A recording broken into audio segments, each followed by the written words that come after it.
బాబు కుర్రోళ్ళు, ఇక్కడ ఒక ఏనుగు ఉంది కదా. ఈ ఏనుగు చుట్టూరు ఉన్న మనుషులు ఏం చెప్పుకుంటారంటేనంట, వెనకాల తోక పట్టుకున్నాడు అన్నాడంట, ఒరే ఇదేదో చిన్నదరా, చిన్నగా ఏలాడుతుంది అన్నాడంట. ఈ పొట్ట మీద చెయ్యేసిన అతను అన్నాడంట, ఒరే ఇదేదో పెద్ద బండలాగా ఉంది, చాలా పెద్దది అన్నాడంట. ఈ చెవి పట్టుకున్నవాడు అన్నాడంట, ఒరే ఇదేదో మొక్కరా, ఆకు పెద్ద ఆకు ఉంది అన్నాడంట. కాలు పట్టుకున్నవాడు ఏమంటున్నాడు, ఇదొక ఏదో పిల్లర్లాగా ఉంది, దిమ్మలాగా అన్నాడట. తొండం పట్టుకున్న అతనేమో ఏదో పాములాగా ఉంది, లావు పాములాగా ఉంది, ఇది కదులుతుందా అన్నాడంట. ఇది ఇంకా కింద నాడు చూసారా, నేల నలుచుకున్నాడు, ఆ నేల చూడు అనమాడాడు. ఆడేమన్నాడు, అసలు ఏమీ లేదే ఇక్కడ, నేల ఉంది అంతే అన్నాడంట. ఇంతగా అక్కడ ఏనుగు ఉంది, మనకు కనిపిస్తుంది, వాళ్ళందరికీ కళ్ళు లేవన్నమాట. అందుకని వాళ్ళు పట్టుకున్నదే నిజం అనుకుంటున్నారు అంతే. ఎందుకంటే ఇంకా చెప్పేవాడు కూడా లేడు కదా వాళ్ళకి. మనలోనే కూడా ఇలా ఉంటారు కొంతమంది. నువ్వు ఏనుగంత గొప్పడు అయి ఉండొచ్చు, ఏనుగంత పెద్దడు అయి ఉండొచ్చు. నిన్ను చూసేవాళ్ళు ఏం చూస్తారంటే, నీలో చిన్న లోపం ఉంటుంది చూసావా.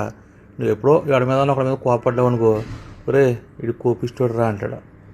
ఒకవేళ ఎవరికన్నా ప్రేమ పంచేవనుకో, ఒరే చాలా మంచోడు రా అంటారు. ఎవరన్నా ఎప్పుడు దెబ్బేసావనుకో, ఏ రౌడీ గట్టాడు అంటారు.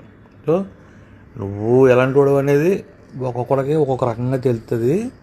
అది తెలిసింది చెప్తాడు తప్ప తెలియంది తెలుసుకుని చెప్పడం. అది ఎందుకని ఎవడు ఏమనుకున్నా, నీలో ఎవడు ఏం చూస్తే ఆడికి అది కనిపిస్తుంది. అంతేగాని ఆడేదో నువ్వు మంచోడు అన్నంత మాత్రం నువ్వు మంచోడు అయిపోవాలని సంతోషపడిపోకూడదు. నువ్వు చెడ్డోడు అని చెప్పాడు అన్న మాత్రం నువ్వు చెడ్డోడు అని ఫీల్ అయిపోకూడదు. ఉంటాయి ఒక మనిషిలో ఒక్కొక్క సందర్భంలో ఒక్కొక్కటి వస్తుంది బయటికి. ఎవరినన్నా చూసినప్పుడు జాలి కలుగుతుంది, ఒక్కొక్కరిని చూసినప్పుడు కోపం కలుగుతుంది.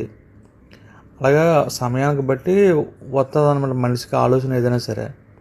సో నువ్వు ఎవరికాలంలో ఒకరికి మంచి చేస్తావు, ఒకరికి చెడ్డ చేస్తావు. చెడ్డోడు నువ్వు మంచోడుగా ఉండవు, మంచి చేయించుకున్నవాడు చెడ్డోడు అంటావు. సందర్భాన్ని బట్టి ఉంటుంది అంతే. ఏ మనిషిని కూడా ఏదో ఒక సందర్భాన్ని బట్టో ఏదో ఒక లోపాన్ని బట్టో అంచనా వేయకూడదు. చరణ తమ్ముళ్ళు, మనుషులు అన్నీ ఉంటాయి, మంచి చెడ్డ అన్నీ ఉంటాయి. అన్నీ తీసుకోవాలి, అన్నీ అనుభవించాలి, తప్పదు. అంతేగాని ఏదో ఒకటే మాత్రం మనం ఎవరిని చూపించొద్దు.